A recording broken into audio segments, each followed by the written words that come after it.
So I'm going to be sharing with you guys just what Karnak Temple is like at 7 a.m. during COVID, which is almost non-existent here. So I'm just exiting the Great Apostle Hall, and I'm heading now to and through obelisk of Tutmosis the First, obelisk of Hatshepsut, heading to her chapel. This is quite an extraordinary corridor. On the winter solstice, there is a profound eastern alignment which illuminates the entire temple, and during the spring equinox, the alignment with Karnak Temple and the temple of Hatshepsut, which is on the west bank, so directly east and west, there's an illumination of one of the inner chapels, inner shrines there. So what can I say? I'm here in Egypt for at least 2 months. This is the time where we have the gateways to ourselves. The ancient or ascension knowledge is reset. It's virgin again, and immensely important for the balance of the planetary grid. So I'm here doing so much work on this quietly, silently.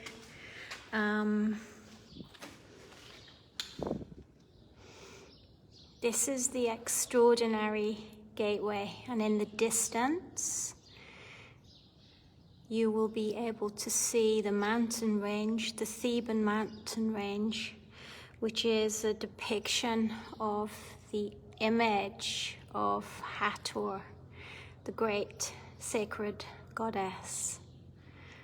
What can I say? I'm first tourist, adventurer in here, and not since the revolution have I seen the sights and experienced the sights in this way. So I've been extraordinarily fortunate to be able to work both during the revolution and during these COVID times.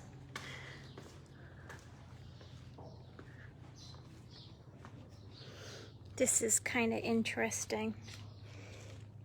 Some of the machining that you actually see when you go to Aswan and you visit the unfinished obelisk, massive quarry site, and you can see some extraordinary evidence of machining that creates much more of a picture that is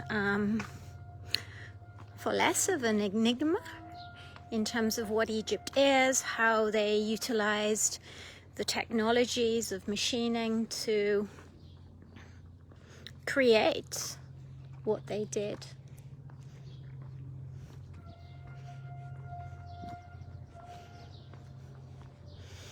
Interestingly, they're working on some really beautiful seating areas here, which actually makes the experience of visiting Karnak Temple so much nicer when you can spend time and sit and soak the incredible ancient data and codes and navigate yourself far, far away from anything that's touristy. This site is really interesting. As you all know, I love hoteps. Hoteps are the ascension gateways to Creator. There are 3 known hoteps, 2 here in Karnak, 1 in Abu Ghraib. These are solid hoteps or altars, ascension gateways of pure white Egyptian calcite or alabaster. It's one of the technologies I use. It's one of the highest frequency crystal technologies, mineral technologies that we can use. In terms of these times, Egypt has a lot to offer as the collective matrix is driven down by density and limitation agendas in terms of the ascension. And again, I'm here because the gateways offer us a science in terms of how we reset our path of evolution and reset our timelines. And again, this is super important because it's a science. Then we must train as initiates, alchemists, new earth builders. These are just extraordinary times, but some of us are grasping at information overload, and that's not resetting our consciousness. So again, just walking you through what is the largest ancient site in the world, and it provides a true north, south, east, west wheel, cardinal directions. Again, it reinforces the Stargate, which it is, which all of the legitimate ancient sites, they are Stargates, and the Stargates operate together. They function together as well through the precession gateways, the cosmic gateways. So hugely synced and aligned with astrology. I'm just heading out to the back of Karnak Temple. I haven't done a tour like this on Facebook for people to share. What can I say? I mean, there is so much here that's maybe been analyzed once or twice. This is one of the massive problems in Egypt because, of course, there is so much ancient history and ancient archaeology.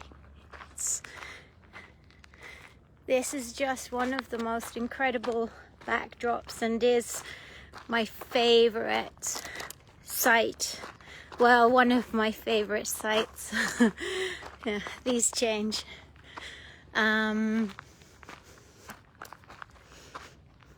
Just taking you out to the sacred lake. And again, water has a profound place in our ascension and the ascension technologies, ascension science, so that we are working with the sacred technologies of our planet and honoring those sacred technologies of our planet as absolutely precision perfect in terms of our evolution and ascension.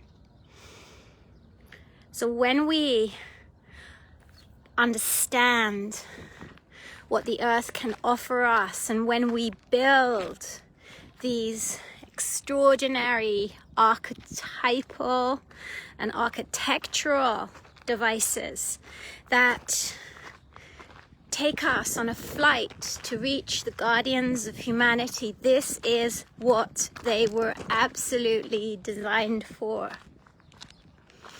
Then we not only return to our sacred and sovereign, we can return Earth to its place again, our home again. Humanity to its place again, our home again.